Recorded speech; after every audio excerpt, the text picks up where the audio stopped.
The commission appointed by the President, consisting of 4 Panamanian, a Costa Rican, Professor Stiglitz and Mr. Pieth from Switzerland, is still working.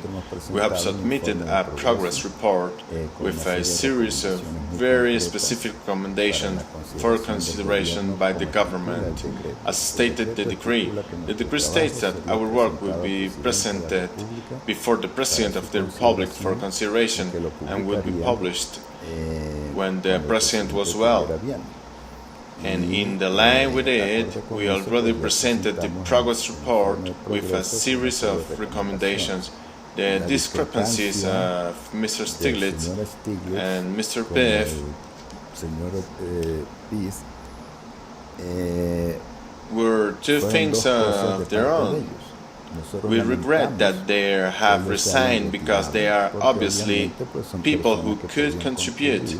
But from the first day, at the first meeting in New York, Professor Stiglitz said he wanted to publish the report, and we told him the decree states that we will deliver it to the President of the Republic, and he decided when to publish it.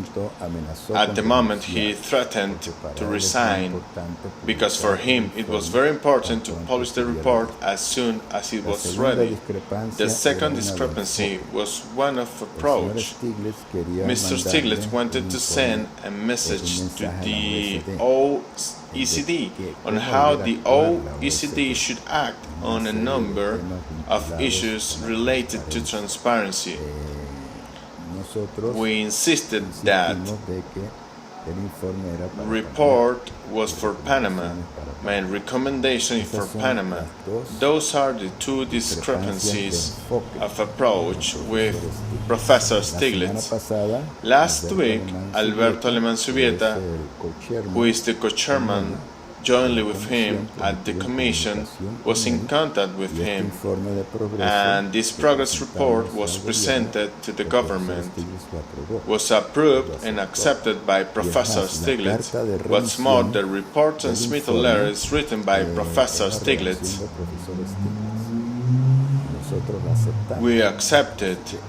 So this letter was used to submit the progress report to the government.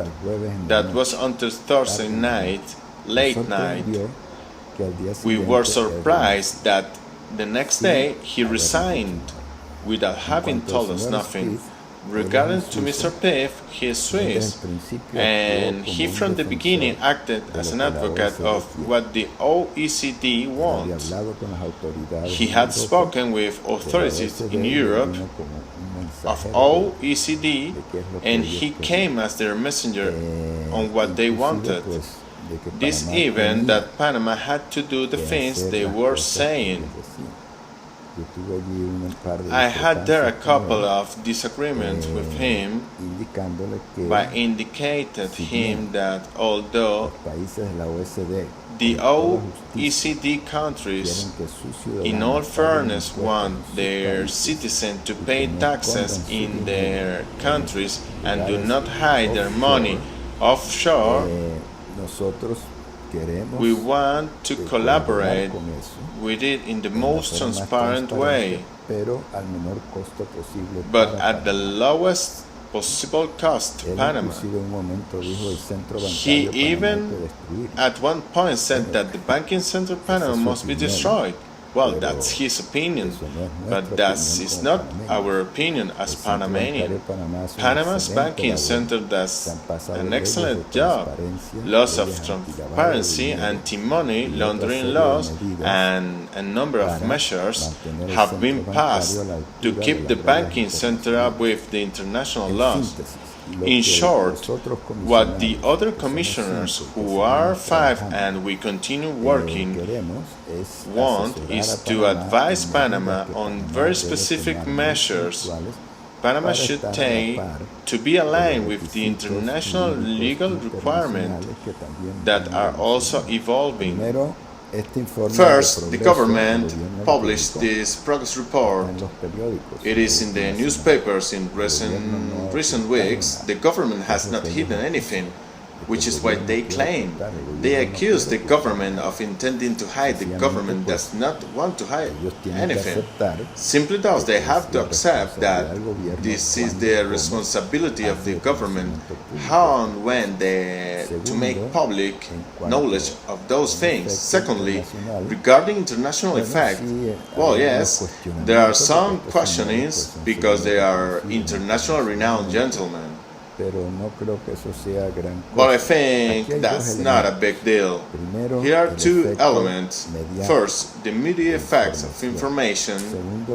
Second, the technical side of meeting the things that the OECD is requesting, which Panama has already partially fulfilled and will continue doing so, and taking into account our recommendations.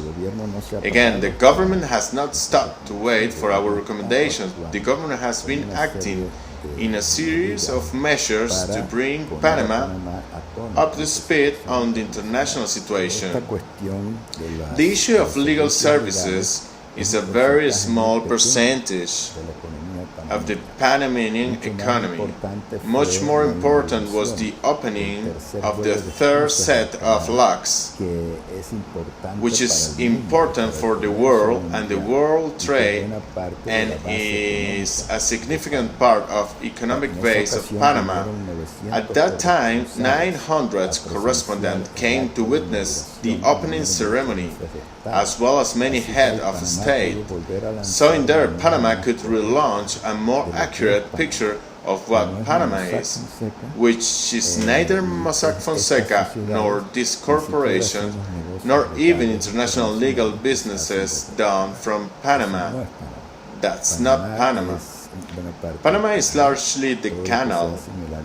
Everything is done at the airport with all the connectivity of America, which is already 5% of national product.